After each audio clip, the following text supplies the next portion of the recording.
Je m'appelle Hélène, j'ai 27 ans, et jusqu'à l'année dernière, je pensais que ma mère et moi avions une relation compliquée mais aimante. Nous avions nos différends, mais je n'aurais jamais imaginé qu'elle me renierait au moment où j'avais le plus besoin d'elle. Une seule phrase, dans un hôpital, a tout changé dans la façon dont je me percevais, ma famille, et ma place dans le monde. Laissez-moi vous raconter comment je suis passée de la dévastation à une force que je ne me connaissais pas. Avant de commencer, d'où me regardez-vous aujourd'hui? Cliquez sur j'aime et abonnez-vous pour m'accompagner dans ce voyage de guérison. Ayant grandi dans une banlieue bourgeoise près de Paris, j'ai appris très tôt que ma mère, Laure, avait des attentes très précises. Notre belle maison en meulière avec son jardin parfaitement entretenu était la manifestation physique de l'image qu'elle voulait projeter au monde. Tout devait être parfait, y compris sa fille unique. Hélène, tiens-toi droite. Les premières impressions comptent, disait-elle en corrigeant ma posture à table alors que je n'avais que 6 ans. Mon père, Jacques, était différent. Gentil, compréhensif, mais finalement passif face aux tendances autoritaires de ma mère. Il me lançait des regards compatissants de l'autre côté de la table, mais la contredisait rarement directement. Ta mère veut juste ce qu'il y a de mieux pour toi, me chuchotait-il en me bordant le soir après des journées particulièrement difficiles. Et puis il y avait mon petit frère, Noah. De 3 ans mon cadet, il échappait d'une manière ou d'une autre à l'examen minutieux auquel j'étais soumise. Sa chambre en désordre, c'était juste, les garçons sont comme ça, alors que la mienne devait être impeccable. Son 12 en maths, c'était, il fait de son mieux, tandis que mon 16 en français signifiait que je ne m'appliquais pas assez. Pourquoi ne peux-tu pas être plus comme ton frère? Est devenu un thème récurrent tout au long de mon adolescence, malgré le fait que j'étais une élève excellente, membre du club de débat, déléguée de classe et bénévole au refuge pour animaux locaux. Ce que ma mère n'a jamais compris, c'était ma passion pour la photographie. Ça a commencé quand j'avais 12 ans et que mon père m'a offert un vieil appareil photo argentique qu'il avait trouvé dans un vide-grenier. Ne perds pas ton temps avec ce passe-temps, s'est moqué ma mère en me voyant prendre des photos dans notre jardin. Concentre-toi sur des activités qui t'aideront à entrer dans une bonne école. Mais dans ces moments, derrière l'objectif, je trouvais la liberté. Le monde semblait différent à travers le viseur, plus beau, plus significatif, plein d'histoires à raconter. Je sortais en douce tôt le week-end pour capturer le lever du soleil sur l'étang voisin ou les visages des inconnus au marché. Tout au long du lycée, j'ai maintenu la façade de l'élève parfaite que ma mère exigeait tout en développant secrètement mes compétences en photographie. J'avais aménagé une petite chambre noire dans un débarras de notre cave, la remettant en état avant que ma mère ne rentre du travail. Mon père était au courant mais gardait mon secret, me glissant parfois de l'argent pour des pellicules et des produits chimiques. Quand les lettres d'admission pour les études supérieures sont arrivées, j'avais le choix entre plusieurs établissements prestigieux. Ma mère rêvait de me voir à Sciences Po, son ancienne école. Mais j'ai choisi la Sorbonne pour son excellent programme en histoire de l'art, bien que je lui ai dit que c'était pour son école de journalisme. Au moins, c'est une carrière respectable, a-t-elle dit avec une approbation réticente. L'université a été mon premier vrai goût d'indépendance, et je me suis épanouie. J'ai fait une double licence en histoire de l'art et en art visuel, j'ai travaillé pour le magazine de l'université, et j'ai constitué un portfolio qui m'a valu un stage dans une petite mais respectée galerie d'art à Paris l'été précédent ma dernière année. Quand j'ai appelé à la maison pour annoncer la nouvelle, la réponse de ma mère a été prévisible. Paris est dangereux et cher. Ne préférerais-tu pas quelque chose de plus près? Je pourrais appeler mon ami au musée de la ville. Pour une fois, j'ai tenu bon. C'est ce que je veux, maman. C'est une opportunité formidable. Après mon diplôme, malgré les supplications larmoyantes de ma mère pour que je revienne m'installer près d'eux, j'ai accepté un poste à plein temps dans cette même galerie parisienne. J'ai trouvé un minuscule appartement dans le Marais avec 2 colocataires et j'ai commencé à construire une vie qui me semblait authentiquement mienne. Au cours des années suivantes, notre relation est devenue de plus en plus tendue. Les appels à la maison se terminaient toujours par des pics subtils sur ma carrière temporaire ou des questions sur le moment où j'allais trouver un vrai travail ou rencontrer un bon parti. Les visites pour les fêtes étaient des marathons de critiques à peine voilés sous des airs de préoccupation. Pourtant, nous maintenions le contact. J'appelais chaque semaine, j'envoyais des cadeaux d'anniversaire et de Noël, et j'essayais de me concentrer sur les rares moments positifs que nous partagions. Je croyais que, au fond, sous la critique et le contrôle, ma mère m'aimait et voulait que je sois heureuse. Au moment de mes 27 ans, j'avais été promue conservatrice adjointe à la galerie et je commençais à me faire un nom sur la scène artistique parisienne. J'avais maintenant mon propre petit appartement, je sortais de temps en temps, et j'avais construit un groupe d'amis soudés qui soutenaient mes ambitions artistiques. Quand j'ai appris ma promotion, j'étais impatiente de le partager avec ma famille.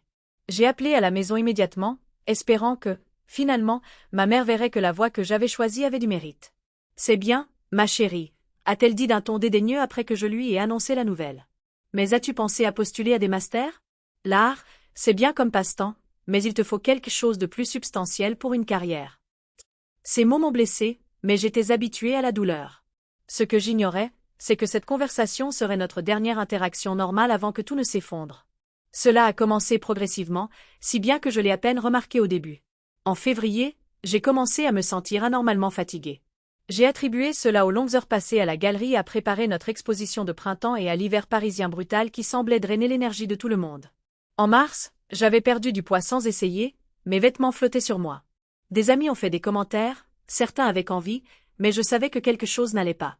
J'avais toujours eu un bon appétit et maintenant, je pouvais à peine finir la moitié d'un sandwich sans me sentir rassasiée. « Tu devrais voir un médecin », m'a dit ma colocataire de l'université, Manon, lors de notre appel vidéo hebdomadaire. Elle avait déménagé à Lyon après le diplôme, mais restait ma plus proche confidente. « Je vais bien, les jeux assurés. Juste occupée. Une fois cette exposition terminée, je me reposerai. » Mais l'exposition est passée, et au lieu de s'améliorer, mes symptômes ont empiré. J'ai commencé à ressentir d'étranges douleurs articulaires qui se déplaçaient dans tout mon corps. Certains matins, mes mains étaient si raides que j'avais du mal à tenir mon appareil photo. J'ai développé une fièvre légère mais persistante qui me laissait constamment frigorifiée malgré l'arrivée du printemps.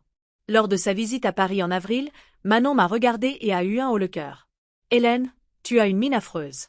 Ce n'est pas une fatigue normale. » Debout dans ma petite salle de bain, j'ai confronté mon reflet. Mon teint habituellement rosé était devenu cendré, des cernes sombres entouraient mes yeux et mes pommettes saillaient de manière inquiétante.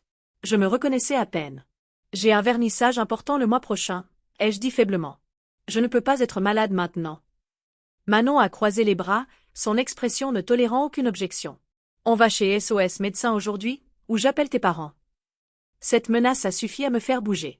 La dernière chose dont j'avais besoin était de voir ma mère débarquer, critiquant mon appartement et mon mode de vie alors que je me sentais déjà si mal. Le cabinet médical était bondé, mais l'infirmière m'a regardée et m'a fait passer en priorité. Le médecin, une femme de l'âge de ma mère avec des yeux bienveillants, m'a examiné minutieusement, son froncement de sourcils s'accentuant à mesure qu'elle vérifiait mes constantes et palpait mon abdomen. « Depuis combien de temps avez-vous ces symptômes » a-t-elle demandé, prenant des notes sur sa tablette. « Quelques mois, peut-être. Ça a commencé par de la fatigue. » Elle a hoché la tête, puis m'a regardé droit dans les yeux. « Plusieurs de vos symptômes m'inquiètent, en particulier la perte de poids involontaire et la fièvre persistante. Votre tension artérielle est également assez élevée. Je veux que vous alliez à l'hôpital pour des examens tout de suite. »« L'hôpital ? Vous ne pouvez pas juste me donner des antibiotiques ou quelque chose comme ça. » Ma voix semblait faible, même à mes propres oreilles. « Cela ne semble pas être une simple infection, » dit-elle doucement. « J'ai déjà appelé l'hôpital de la Pitié-Salpêtrière. Ils vous attendent. » Manon m'a conduite à l'hôpital dans ma voiture que j'utilisais rarement, ses doigts crispés sur le volant alors qu'elle naviguait dans le trafic parisien. Dans la salle d'attente, pendant que Manon remplissait les formulaires, j'ai finalement appelé mes parents. Il était un peu avant 20h, et je savais qu'ils seraient en train de passer à table. « Salut maman, c'est moi », ai-je dit quand elle a répondu. « Hélène, on s'apprête à dîner. Est-ce que ça peut attendre ?» J'ai dégluti difficilement. « En fait, non. Je suis à l'hôpital. » Il y a eu une pause. Qu'est-ce qui s'est passé? Has you an accident? Non. Je me sens malade depuis un moment. Le médecin m'a envoyé ici pour des examens. Quel genre d'examen? Sa voix contenait plus d'agacement que d'inquiétude. Je ne sais pas encore. Ils vont bientôt m'appeler. La voix de mon père est intervenue. Tu es seul, ma chérie? Non. Manon est avec moi. Bien. Tiens-nous au courant. D'accord, je le ferai. Après avoir raccroché, je suis restée assise en silence tandis que Manon me serrait la main. Nous avons attendu près de 3 heures avant qu'une infirmière n'appelle mon nom. Les heures suivantes se sont écoulées dans un tourbillon de prises de sang, de scanners et d'examens. Vers minuit, j'ai été admise dans une chambre avec le diagnostic troublant d'une insuffisance rénale aiguë d'origine inconnue. Le médecin a expliqué qu'il devait faire plus de tests, y compris une biopsie rénale, et que j'aurais probablement besoin d'une intervention chirurgicale bientôt. « Devrions-nous appeler votre famille ?» a demandé l'infirmière de nuit en installant ma perfusion. J'ai hoché la tête, engourdie, attrapant mon téléphone. Ma mère a répondu au 4e bip, la voix pâteuse de sommeil. « Ils m'admettent », ai-je dit sans préambule. « Il y a un problème avec mes reins. Ils devront peut-être m'opérer demain. » Une opération? Elle semblait plus réveillée maintenant. Ça a l'air sérieux. Ça l'est. Est-ce que toi et papa pourriez venir, s'il vous plaît? C'était difficile de demander, d'admettre que j'avais besoin d'elle, mais dans cette chambre d'hôpital stérile avec les machines qui bipaient autour d'eux. Moi, Je voulais désespérément ma mère. Il y a eu une longue pause avant qu'elle ne réponde. Nous prendrons le premier train demain matin. Essaie de te reposer, Hélène. Manon est restée jusqu'à la fin des heures de visite, promettant de revenir le lendemain avec des vêtements propres et des articles de toilette. Laissée seule, j'ai essayé de dormir, mais je me suis retrouvée à fixer le plafond, à compter les dalles et à penser à ma mère. Malgré nos différences, elle venait. En cas de crise, la famille répondait présente. Cette certitude m'a réconfortée alors que je sombrais enfin dans un sommeil agité. Le lendemain matin a apporté plus de tests et un diagnostic définitif. Néphrite lupique, une maladie auto-immune qui poussait mon système immunitaire à attaquer mes reins. Le médecin a expliqué que j'aurais besoin d'un traitement immunosuppresseur, peut-être d'une dialyse en fonction des résultats du jour, et de changements de mode de vie importants. Avec un traitement approprié, de nombreux patients obtiennent une rémission, m'a-t-elle assuré. Mais vous aurez besoin d'un solide système de soutien pendant votre convalescence. J'ai hoché la tête, pensant à mes parents qui arriveraient bientôt. Quels que soient nos problèmes, ils m'aideraient à traverser ça. Ils le devaient. Vers 11 heures, on a frappé à ma porte. Mon cœur a bondi, m'attendant à voir mes parents, mais c'était Manon avec un petit sac de voyage. Des nouvelles de la famille, a-t-elle demandé en arrangeant mes affaires sur la table de chevet. Il devrait être là bientôt. Le train de Versailles arrive à 10h30. À 11h45, mes parents sont enfin arrivés. Ma mère est entrée la première, les lèvres pincées en inspectant la chambre d'hôpital. Mon père suivait, le visage soucieux. Cet endroit est sordide, furent les premiers mots de ma mère. Et regarde-toi, Hélène. Tu es blanche comme ces draps. Quand as-tu mangé un vrai repas ou pris le soleil pour la dernière fois? Pas de bonjour. Pas de « comment te sens-tu » Juste des critiques. Salut maman, papa, ai-je dit, retenant mes larmes. Merci d'être venu. Mon père s'est approché du lit, me serrant doucement la main. Kate sent less medicines, ma chérie. Avant que je puisse répondre, la rhumatologue est entrée, se présentant à mes parents. Elle a expliqué mon diagnostic en détail, décrivant le plan de traitement et les complications potentielles. Elle devra prendre des immunosuppresseurs à long terme, a conclu le médecin. Et nous recommandons qu'elle réduise ses heures de travail pendant le traitement initial. La guérison prendra du temps. Le visage de ma mère s'est crispé. Combien de temps? Au moins 3 à 6 mois avant qu'elle ne puisse reprendre ses activités normales. Et même alors, la gestion du stress sera cruciale. Ça tombe vraiment très mal, a dit ma mère, comme si j'avais contracté un lupus spécifiquement pour perturber son emploi du temps. Nous avions prévu d'aller voir Noah en Italie le mois prochain. Hélène devait se joindre à nous. Le médecin a cligné des yeux, clairement décontenancé. Eh bien, je crains que les voyages ne soient pas possibles pour un certain temps. Et le coût? A demandé mon père, toujours pratique. À quoi devons-nous nous attendre? Le médecin a hésité. Cela dépend de votre couverture d'assurance. La mutuelle. Les médicaments peuvent être chers. Tous les regards se sont tournés vers moi. J'ai dégluti difficilement. Ma mutuelle par la galerie est basique. Elle ne couvrira pas tout. L'expression de ma mère est passée de l'agacement à la colère. Bien sûr que non. Si tu avais pris ce poste dans la compagnie d'assurance comme je te l'avais suggéré, tu aurais une couverture correcte. Laure, a averti mon père doucement. Non, Jacques, c'est exactement ce dont je l'avais prévenu. Jouer à l'artiste à Paris sans aucune sécurité, et maintenant regarde où ça l'a mené. Elle s'est tournée vers moi, les yeux brillants de fureur.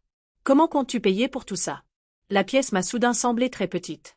Le médecin s'est excusé, promettant de revenir plus tard pour discuter de l'opération prévue pour l'après-midi. J'ai quelques économies, ai-je dit une fois que nous étions seuls. Et la galerie m'a beaucoup soutenu. Ils ont dit que mon poste était assuré. Des économies? Ma mère a ri amèrement. Avec ton salaire de galerie d'art, je doute que cela couvre ne serait-ce qu'une fraction de ses factures médicales. Je trouverai une solution, ai-je dit, essayant de rester calme malgré la tension montante. J'aurai peut-être besoin d'un peu d'aide au début, juste jusqu'à ce que je puisse retravailler à plein temps. Un peu d'aide? La voix de ma mère s'est élevée. Tu veux qu'on te sorte encore d'un de tes choix de vie irresponsables. D'abord cette carrière ridicule, puis cet appartement hors de prix, et maintenant ça. Laure, s'il te plaît, est intervenu mon père. Hélène est malade. Ce n'est pas le moment. Et quand sera-ce le moment, Jacques? Quand elle aura complètement ruiné sa vie. Quand elle sera en faillite à cause de dettes médicales parce qu'elle a choisi la passion plutôt que le pragmatisme. Des larmes ont jailli de mes yeux. Maman, je n'ai pas choisi de tomber malade.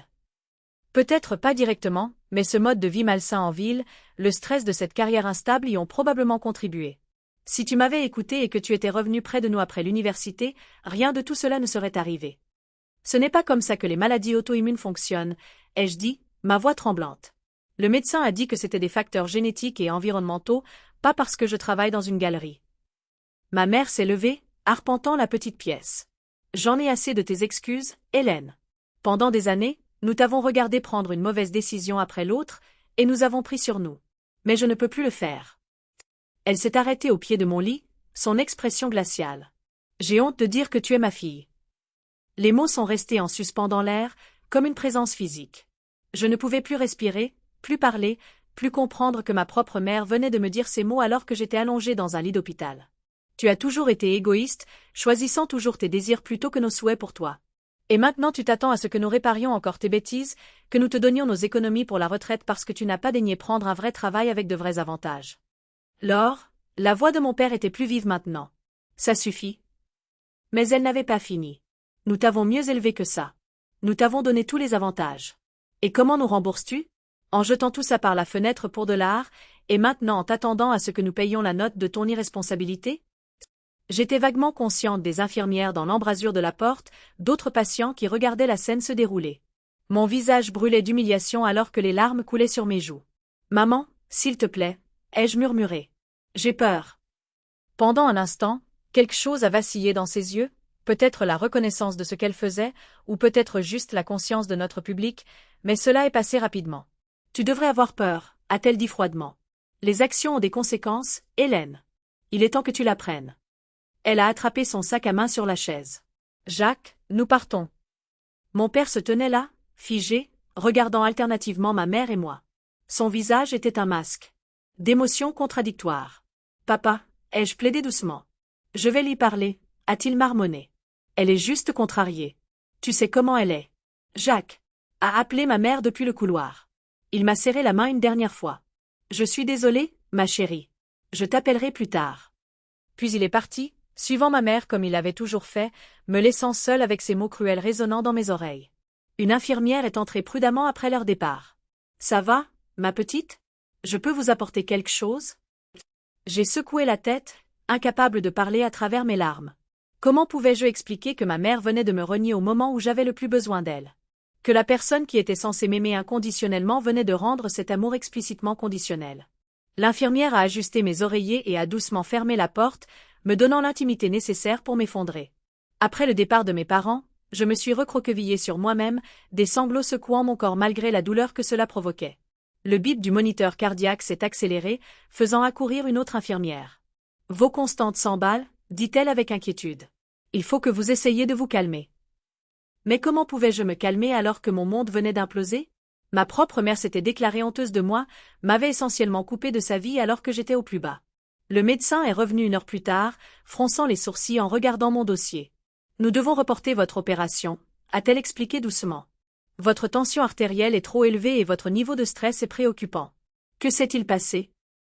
Je n'ai pas pu me résoudre à répéter les mots de ma mère. Un désaccord familial, ai-je réussi à articuler. Elle a hoché la tête avec compréhension. Y a-t-il quelqu'un d'autre que nous pouvons appeler pour vous? Mon Amy Manon. Elle revient plus tard. Le médecin m'a tapoté la main. Essayez de vous reposer. Nous reprogrammerons l'opération pour demain si vos constantes se stabilisent.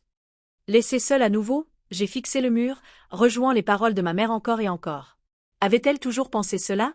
M'étais-je illusionnée toutes ces années, croyant que sous ces critiques se cachait de l'amour? Vers 16 heures, Manon est revenue, les bras chargés de magazines et de collations. Un seul regard sur mon visage lui a tout dit. Qu'est-ce qui s'est passé? A-t-elle demandé, laissant tomber ses sacs et se précipitant à mon chevet. Toute l'histoire est sortie entre 2 sanglots. La réaction de ma mère, ces mots cruels. La réponse passive de mon père. Elle a dit qu'elle avait honte de m'appeler sa fille, Manon. Sa propre fille, dans un lit d'hôpital. Le visage de Manon est devenu rouge de colère. C'est de la violence psychologique, Hélène. Pure et simple. Peut-être qu'elle a raison, ai-je murmuré. Peut-être que j'ai été irresponsable. Arrête ça tout de suite, a dit fermement Manon. Tu as une carrière réussie dans un domaine compétitif. Tu paies tes factures. Tu es une adulte responsable qui est tombée malade, ce qui peut arriver à n'importe qui. La réaction de ta mère en dit long sur elle, et rien sur toi. Elle a rapproché le fauteuil visiteur de mon lit. Je reste cette nuit. Tu n'as pas à faire ça. Le fauteuil n'est même pas confortable. Essaie de m'en empêcher, a-t-elle défié. Je ne te laisserai pas seule. Cette nuit-là, Avec Manon somnolent inconfortablement à côté de moi, j'ai commencé à voir ma relation avec ma mère sous un nouveau jour. Je me suis souvenu de la façon dont elle avait dénigré mon prix d'art en 4e, le qualifiant de « mignon », mais me demandant pourquoi je ne pouvais pas exceller en sciences comme Noah. Comment elle avait, accidentellement, oublié mon portfolio de photographie à la maison en me conduisant à un entretien pour un stage d'été. Comment elle avait toujours trouvé des moyens de saper ma confiance tout en maintenant une dénégation plausible. Ce que j'avais interprété comme de l'amour vache était en fait quelque chose de bien plus sombre. La prise de conscience fut à la fois dévastatrice et étrangement libératrice. Le lendemain matin, l'opération s'est déroulée comme prévu. Je me suis réveillée groggy et douloureuse, mais avec Manon toujours fidèlement à mes côtés. Il n'y avait aucun mot de mes parents. Au cours des jours suivants, une assistante sociale de l'hôpital nommée Diane est venue me voir quotidiennement, m'aidant à naviguer dans les formulaires de l'assurance maladie et à discuter des options d'aide financière. Vous n'êtes pas la première personne à faire face à des problèmes médicaux sans soutien familial, m'a-t-elle assuré. Il existe des ressources. Mes collègues de la galerie ont envoyé un énorme colis avec du matériel d'art, des livres et une carte signée par tout le monde. Ma patronne, Alix, a appelé personnellement pour m'assurer que mon poste était en sécurité. Prends tout le temps dont tu as besoin pour guérir, a-t-elle insisté. Ton talent vaut la peine d'attendre. Le 3e jour après l'opération, un texto de mon père est arrivé. Ta mère est toujours contrariée, mais t'envoie son affection. Comment tu sens-tu? J'ai fixé le téléphone, la colère montant en moi. T'envoie son affection. Après ce qu'elle avait dit. Et il ne pouvait même pas reconnaître à quel point elle avait eu tort. Je n'ai pas répondu immédiatement. Au lieu de cela, j'ai interrogé Diane sur les groupes de soutien pour les personnes atteintes de maladies chroniques. Justement, dit-elle, il y en a un qui se réunit ici à l'hôpital. De nombreux membres ont connu des difficultés familiales après leur diagnostic. Voulez-vous que je vous mette en contact? Pour la première fois depuis l'explosion de ma mère, j'ai senti une étincelle de détermination. Si ma famille de sang ne me soutenait pas, je trouverais des gens qui le feraient. Je reconstruirais ma vie sans le poids constant de la désapprobation de ma mère. Oui, ai-je dit à Diane. J'aimerais beaucoup. Ce soir-là, alors que Manon m'aidait à me laver les cheveux dans la minuscule salle de bain de l'hôpital, je me suis regardée dans le miroir. J'étais pâle et plus mince qu'avant, avec des cernes sous les yeux. Mais j'étais toujours là, je me battais toujours. Si ma mère ne veut pas être là pour moi, ai-je dit à mon reflet, je devrais être là pour moi-même. Manon m'a serré l'épaule. Pas seulement pour toi-même. Tu m'as, moi, et beaucoup d'autres personnes qui tiennent à toi. À ce moment-là, j'ai pris une décision. Je me concentrerai sur la guérison, à la fois physique et émotionnelle. Je redéfinirai la famille selon mes propres termes, et je ne mesurerai plus jamais ma valeur à l'aune des normes impossibles de ma mère. 5 jours après l'opération, je suis sortie de l'hôpital. Les médecins étaient satisfaits de ma réponse initiale au traitement, bien qu'ils m'aient prévenu que le chemin à parcourir serait difficile. Vous devrez vous reposer, prendre vos médicaments précisément comme prescrit, et venir pour des contrôles réguliers, a expliqué ma rhumatologue. Et vous aurez besoin d'aide à la maison pendant au moins les 2 premières semaines. Sans hésiter, Manon s'est arrangée pour travailler à distance depuis mon appartement. Mon patron est en fait humain, a-t-elle plaisanté. Contrairement à certaines personnes que nous connaissons. Mon petit 2 pièces dans le Marais ne m'avait jamais semblé aussi accueillant qu'à notre arrivée cet après-midi-là. Quelqu'un avait nettoyé l'endroit à fond, Claire, l'assistante de la galerie, a expliqué Manon, et mon réfrigérateur était rempli de repas prêts à réchauffer. La galerie a fait une collecte, a dit Manon. Tout le monde a participé. J'étais submergée par tant de gentillesse. Je ne sais pas comment les remercier. Concentre-toi juste sur ta guérison, a-t-elle répondu en m'aidant à m'installer sur le canapé. C'est tout ce que tout le monde veut. À ma grande surprise, mes voisins se sont également manifestés. Madame Abramovitch, de l'autre côté du palier, à qui j'avais à peine échangé plus que des bonjours polis, est apparue ce soir-là avec une soupe de poulet maison. Ma sœur a un lupus, a-t-elle expliqué. Je sais un peu ce que vous traversez. Le couple de personnes âgées de l'étage inférieur a proposé de faire mes courses quand ils allaient au supermarché. Le jeune avocat du bout du couloir s'est porté volontaire pour m'accompagner lorsque je serai prête à faire de courtes promenades pour l'exercice. Je n'avais aucune idée d'avoir une telle communauté ici, ai-je dit à Manon ce soir-là. Parfois, il faut une crise pour révéler qui est vraiment là pour toi, a-t-elle répondu. Mon père a appelé le lendemain. Notre conversation était guindée et brève. Il a demandé des nouvelles de ma santé, a promis de travailler sur ma mère et a mentionné qu'il avait viré de l'argent sur mon compte pour aider avec les dépenses. A-t-elle dit quelque chose sur ce qui s'est passé? Ai-je demandé. Elle est sous beaucoup de stress, a-t-il esquivé. Tu sais comment elle est quand elle s'inquiète. Papa, elle a dit qu'elle avait honte de m'appeler sa fille, dans un hôpital, devant des infirmières et d'autres patients. Elle ne le pensait pas, Hélène. Alors pourquoi n'a-t-elle pas appelé pour s'excuser? Son silence fut une réponse suffisante. J'apprécie l'aide financière, ai-je finalement dit. Mais ce dont j'avais besoin, c'était d'un soutien émotionnel. Jay sayas ma chérie. Je suis désolée. Après avoir raccroché, j'ai réalisé que je n'étais pas aussi dévastée que je l'aurais été auparavant. Quelque chose avait changé en moi pendant ces jours à l'hôpital. J'aimais toujours mes parents, je désirais toujours leur approbation, mais je ne me sentais plus définie par leur jugement. Quand Manon est retournée à Lyon la semaine suivante, j'avais mis en place un emploi du temps. Claire de la galerie passerait me voir tous les jours, m'apportant du travail que je pouvais faire de la maison. Madame Abramovitch s'assurerait que je prenais mes médicaments de l'après-midi. Le groupe de soutien se réunissait virtuellement 2 fois par semaine et j'avais commencé à voir une thérapeute, le docteur Rivière, spécialisée dans les maladies chroniques et les dynamiques familiales. La réaction de votre mère, bien qu'extrêmement blessante, n'est malheureusement pas rare, a expliqué le docteur Rivière lors de notre première séance. La maladie peut activer des schémas familiaux qui existent sous la surface depuis des années. Au cours des séances suivantes, nous avons commencé à décortiquer mon enfance et mon adolescence. J'ai réalisé comment l'amour conditionnel de ma mère m'avait façonné, comment j'avais intériorisé sa voix critique. J'ai toujours pensé que si j'accomplissais assez de choses, elle finirait par m'approuver, ai-je admis.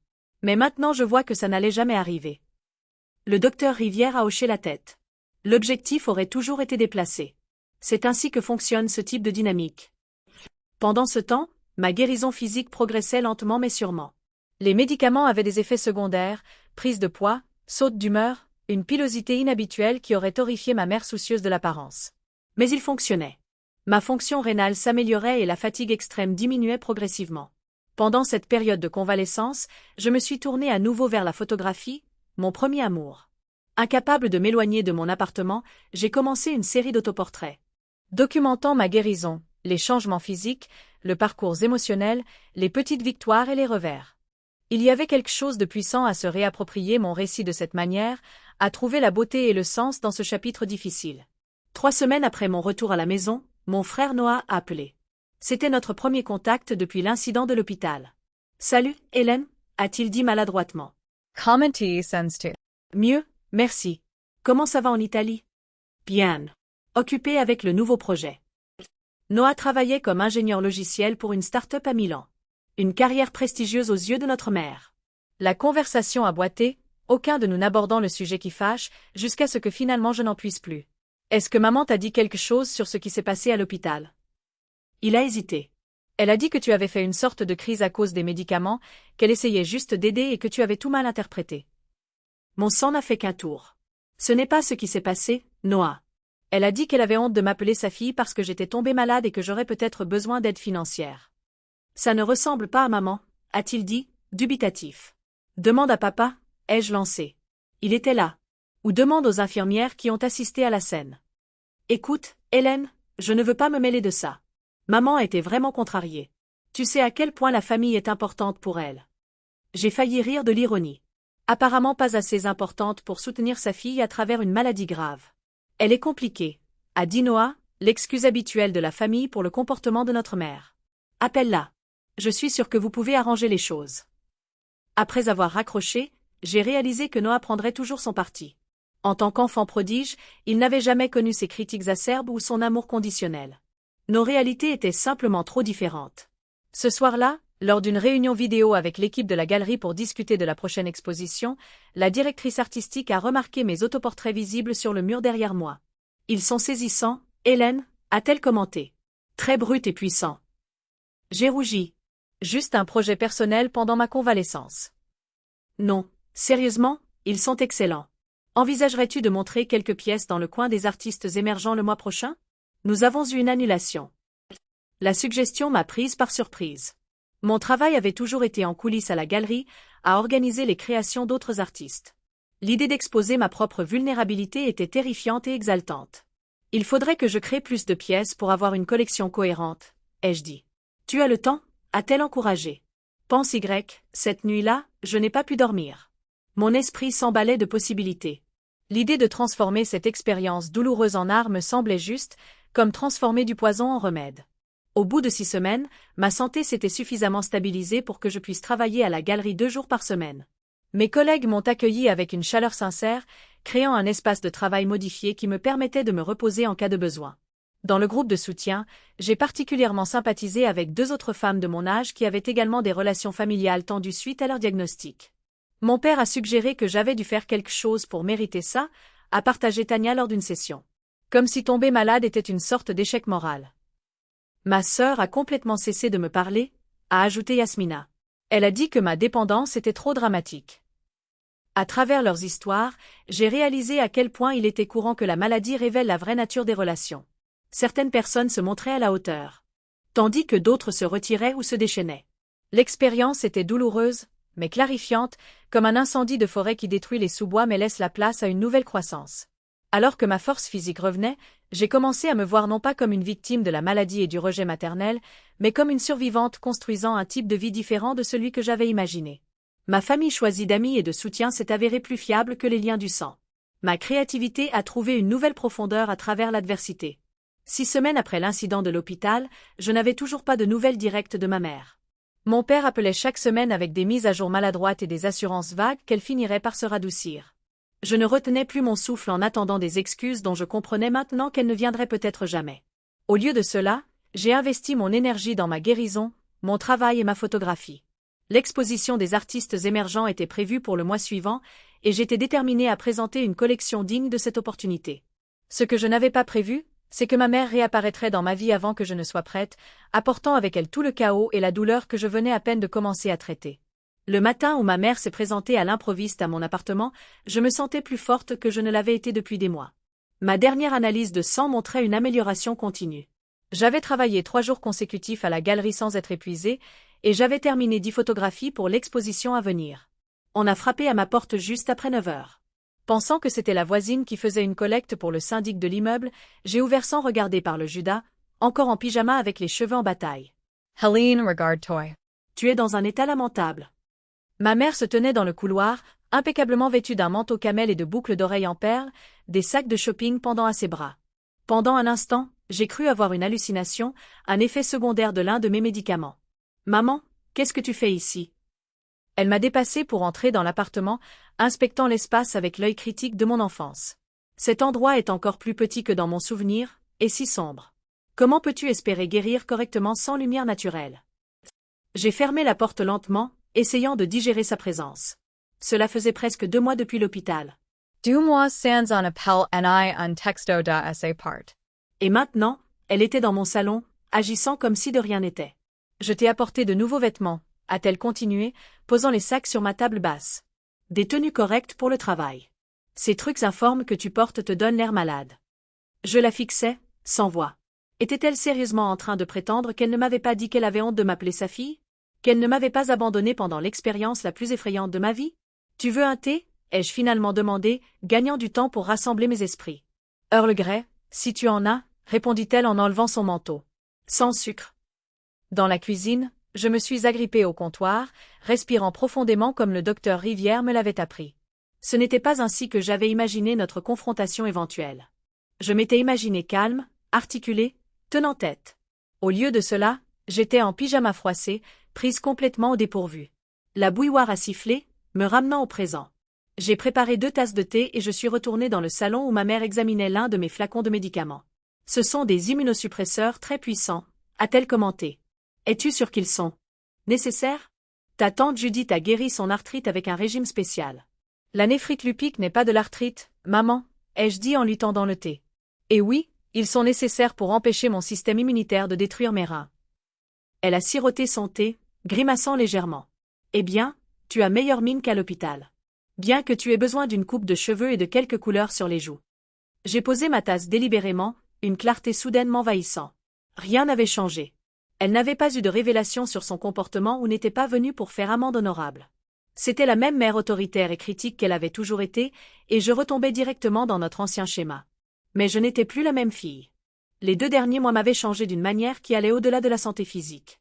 Je me suis levée, redressant les épaules. Maman, nous devons parler de ce qui s'est passé à l'hôpital. Son expression s'est immédiatement fermée. Je ne vois pas l'intérêt de ressasser des choses désagréables. Je suis là maintenant, n'est-ce pas? Oui. 2 mois plus tard, sans un appel, sans un texto, sans reconnaître ce que tu as dit. Tu sais ce que je pense des hôpitaux. J'étais contrariée. Tu as dit que tu avais honte de m'appeler ta fille. Elle a fait un geste de la main dédaigneux. On dit des choses qu'on ne pense pas sous le coup du stress. Tu étais déraisonnable à propos de la situation financière. Je venais d'être diagnostiquée avec une maladie auto-immune grave. J'avais peur et j'avais besoin du soutien de ma mère, pas de son jugement. Le soutien ne signifie pas encourager l'irresponsabilité, a-t-elle rétorqué. Quelqu'un devait être réaliste face à la situation.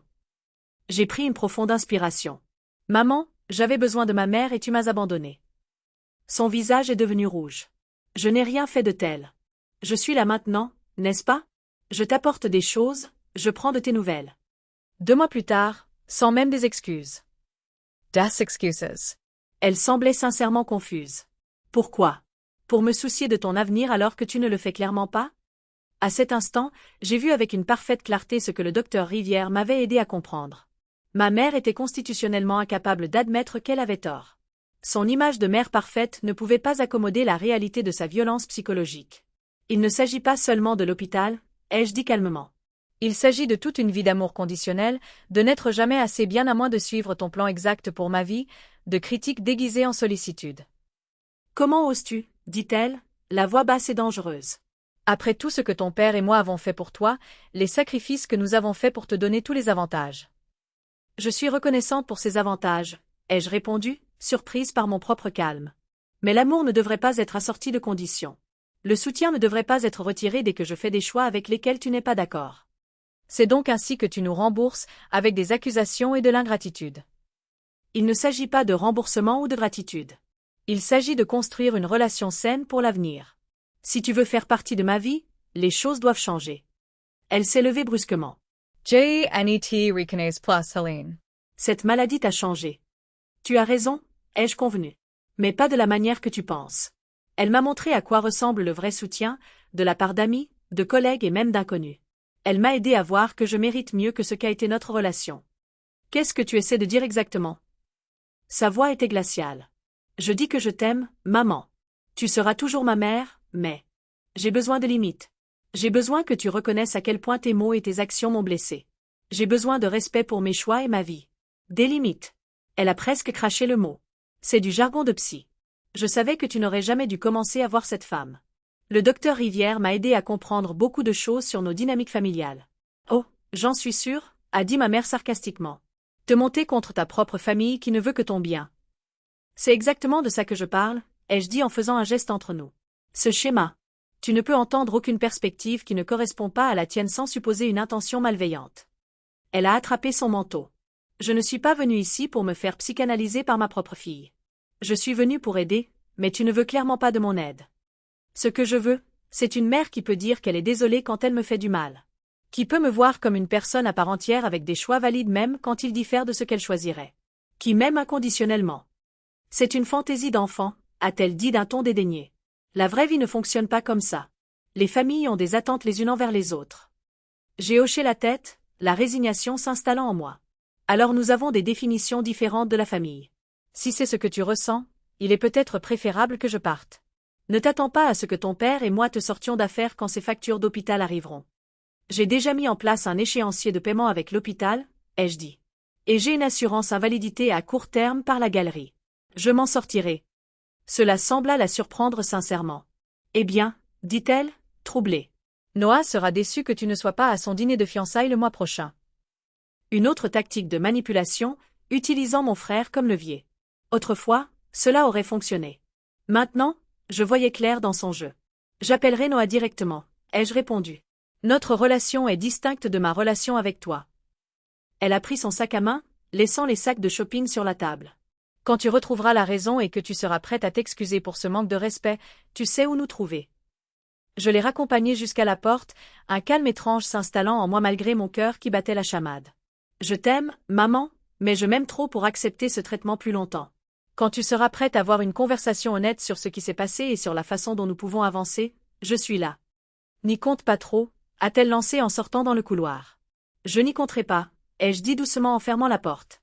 Mes mains tremblaient si fort que j'ai à peine pu atteindre le canapé avant que mes jambes ne cèdent. Je l'avais fait. J'avais tenu tête à ma mère, j'avais posé des limites, j'avais dit ma vérité. Une partie de moi voulait la rappeler, s'excuser et arranger les choses comme je l'avais toujours fait auparavant, mais une partie plus forte savait que cette confrontation avait été nécessaire et attendue depuis longtemps. J'ai appelé le docteur Rivière, qui a trouvé du temps pour une séance d'urgence cet après-midi-là. Ce que vous avez fait est incroyablement courageux, m'a-t-elle dit après que je lui ai raconté la confrontation. Poser des limites avec ses parents est l'une des choses les plus difficiles que nous fassions en tant qu'adultes, surtout avec quelqu'un d'aussi dominant que votre mère. Je me sens à la fois terriblement mal et libérée, ai-je admis. Est-ce normal? Complètement normal. Vous faites le deuil de la relation que vous auriez souhaité avoir tout en revendiquant votre indépendance.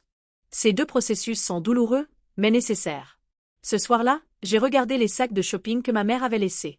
À l'intérieur se trouvaient des vêtements chers dans des styles qu'elle avait toujours essayé de m'imposer. Conservateurs, conventionnels, rien à voir avec les pièces artistiques et colorées que je portais réellement. Autrefois, je les aurais peut-être gardées par culpabilité ou par obligation. Maintenant, je les ai remballées pour les donner à une association pour femmes. Pendant que je faisais cela, j'ai senti quelque chose changer en moi. Le deuil se mêlait à un profond sentiment de liberté. Pour la première fois de ma vie, j'avais tenu bon face à ma mère. La terre ne s'était pas ouverte pour m'engloutir. Le ciel n'était pas tombé. J'avais dit ma vérité. Et bien que le résultat ne soit pas la réconciliation, je me sentais plus entière que je ne l'avais été depuis des années. J'ai passé le reste de la journée à travailler sur une nouvelle photographie pour ma série. C'était un autoportrait, pris avec le retardateur. J'étais assise sur le sol de mon salon, entourée de mes flacons de médicaments, de mes carnets de croquis et des sacs de shopping non ouverts. Mon expression n'était ni triste ni heureuse, mais quelque chose entre les deux, résolue. J'ai appelé la photo « limite ». C'est devenu la pièce maîtresse de mon exposition, un témoignage silencieux du moment où j'ai choisi mon bien-être plutôt que l'approbation de ma mère. Le lendemain, j'ai appelé mon père. Je savais que ma mère lui aurait donné sa version des faits, et je voulais qu'il entende la mienne. Il a répondu d'une voix fatiguée. « Ta mère m'a dit que tu l'avais mise à la porte. » « Ce n'est pas ce qui s'est passé, papa.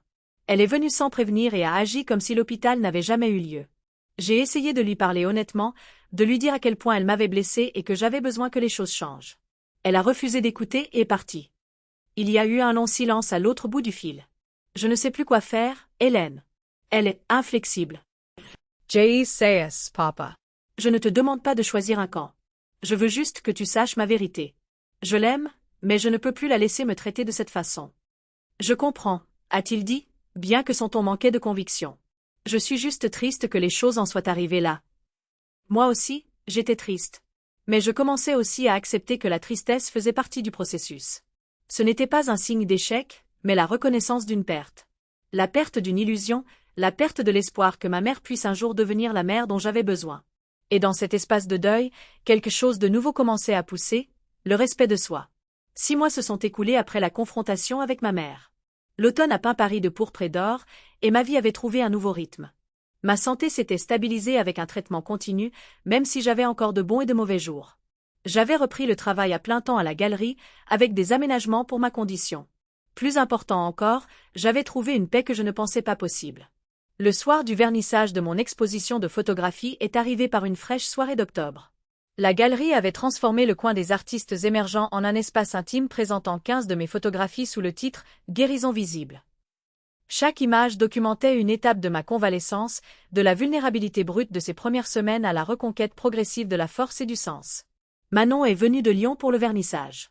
Mes amis du groupe de soutien sont venus en force, ainsi que mes collègues, mes voisins et même le docteur Rivière. La foule était plus petite que pour les artistes vedettes de la galerie, bien sûr, mais chaque visage était celui d'une personne qui avait joué un rôle dans mon parcours de guérison. C'est incroyable, Hélène, a dit Manon en me serrant dans ses bras alors que nous contemplions l'espace. Tu as transformé quelque chose de douloureux en quelque chose de beau. Je portais une robe vintage vert émeraude qui mettait en valeur mes cheveux désormais mi-longs, qui avaient commencé à repousser différemment après le traitement, légèrement bouclés là où ils étaient autrefois raides. Mon corps avait changé aussi, plus rond à certains endroits à cause des médicaments, mais j'en étais venue à voir ces changements non pas comme des défauts, mais comme des preuves de survie. Au milieu de la soirée, alors que j'expliquais mon processus artistique à un couple intéressé, j'ai senti une tape sur mon épaule. En me retournant, je me suis retrouvée face à mon père. « Papa. » J'ai failli laisser tomber mon verre d'eau pétillante. Il se tenait là, maladroitement, dans un costume qui semblait un peu trop grand, comme s'il avait perdu du poids. « Bonjour, Hélène.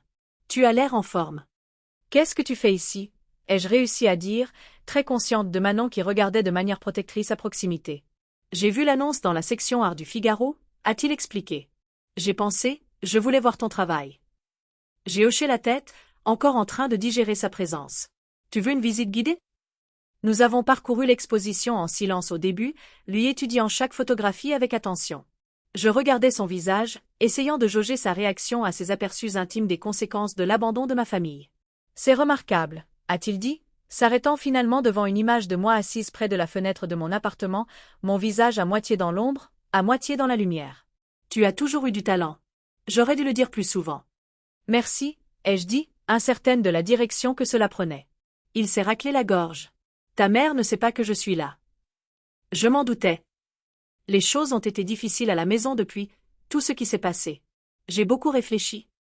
Nous nous sommes déplacés dans un coin tranquille, loin de la foule principale. Mon père avait l'air plus âgé que dans mon souvenir, les rides autour de ses yeux plus profondes.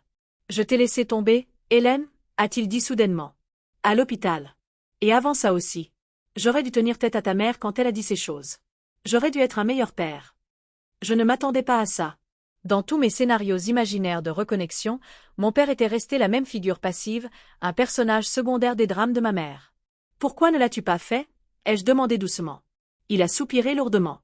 Ce n'est pas une excuse, mais c'était plus facile de suivre, de maintenir la paix.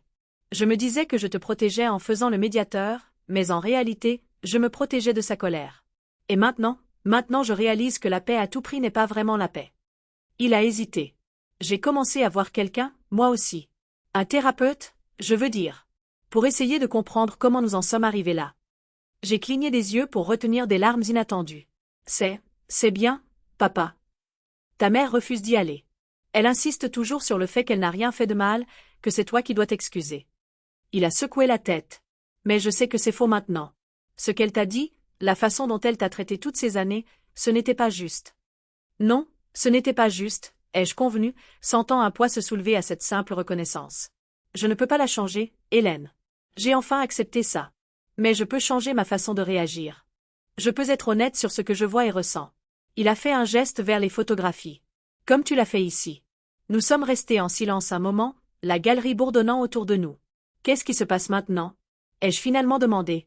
J'aimerais essayer de reconstruire notre relation, si tu es d'accord. Juste nous deux. Sur de nouvelles bases. J'ai pesé ces mots soigneusement. J'aimerais ça aussi, papa. Mais j'ai besoin que tu saches que tu comprends pourquoi ce qui s'est passé était si douloureux. Et j'ai besoin de savoir que tu n'essaieras pas de me pousser à me réconcilier avec maman à moins qu'elle ne reconnaisse le mal qu'elle a causé. Je comprends, a-t-il dit solennellement. Pas de pression, pas d'attente. Juste un père qui regrette sa fille et qui admire la femme forte qu'elle est devenue. Il a fouillé dans sa poche et en a sorti un petit paquet. J'ai trouvé ça dans le grenier le mois dernier. Je pensais que tu voudrais peut-être le récupérer. À l'intérieur se trouvait mon premier appareil photo argentique, celui qu'il m'avait donné à 12 ans. Celui que ma mère avait, accidentellement, donné lors d'un déménagement. Tu l'as gardé, ai-je murmuré, sentant le poids familier dans mes mains. Je ne pouvais pas m'en séparer, a-t-il admis. Même à l'époque, je savais à quel point il comptait pour toi. Ce geste, petit mais significatif, m'a fait monter les larmes aux yeux. Il représentait toutes les fois où il avait silencieusement soutenu ma passion, même s'il n'avait pas réussi à la défendre ouvertement. Merci, ai-je dit, le pensant vraiment. Alors que la soirée touchait à sa fin, mon père s'est préparé à prendre le dernier train pour Versailles. Ton travail est magnifique, Hélène. Tu as trouvé ta voie. Il a fallu que je perde tout pour la trouver, ai-je dit. Il a hoché la tête tristement. Je suis désolé que les choses en soient arrivées là. Je ne le suis pas, ai-je réalisé en le disant. Je ne le regrette plus. Ce voyage, aussi douloureux soit-il, m'a mené ici. Et ici, c'est exactement là où je suis censé être. Après son départ, Manon est apparue à mes côtés. Ça va? En fait, oui, ai-je dit, me surprenant moi-même. Pour la première fois de ma vie, je pense que mon père m'a vraiment vu. Plus tard dans la nuit, alors que le dernier invité partait et que je contemplais l'espace qui contenait mon histoire en images, j'ai réfléchi au long chemin sinueux qui m'avait amené ici. La maladie qui avait failli emporter mes reins m'avait donné quelque chose d'inestimable, la clarté de voir ma valeur au-delà de l'approbation de ma mère, le courage de poser des limites et la sagesse de construire une vie remplie d'amour et de soutien authentique. Une conservatrice d'une plus grande galerie avait exprimé son intérêt pour mon travail. Un visiteur m'avait demandé si j'envisagerais de parler à un groupe de soutien pour jeunes adultes atteints de maladies chroniques. Et un homme discret qui avait passé 1 heure à étudier mes photographies avait laissé son numéro, suggérant un café pour discuter d'une éventuelle collaboration. Ma vie s'ouvrait dans des directions inattendues, riches de possibilités que je n'aurais jamais pu imaginer pendant ces jours sombres à l'hôpital. Quant à ma mère, il n'y avait pas eu de réconciliation, Pas d'excuses spectaculaires. J'avais cessé d'en attendre. Peut-être qu'un jour, elle reconnaîtrait ce qu'elle avait perdu en refusant de m'accepter tel que j'étais. Peut-être pas. Quoi qu'il en soit, j'avais trouvé la paix en sachant que ses limites n'étaient pas de ma faute et que son incapacité à m'aimer inconditionnellement était sa perte, pas la mienne. Parfois, la famille que l'on se construit compte plus que la famille dans laquelle on est né. Parfois, les batailles les plus difficiles nous rendent plus forts que nous ne l'aurions jamais cru possible. Et parfois, lorsque nous sommes assez courageux pour défendre notre vérité, nous trouvons exactement la vie que nous étions censés vivre depuis le début. Avez-vous déjà dû poser des limites difficiles avec des membres de votre famille qui ne pouvaient pas accepter votre véritable personnalité?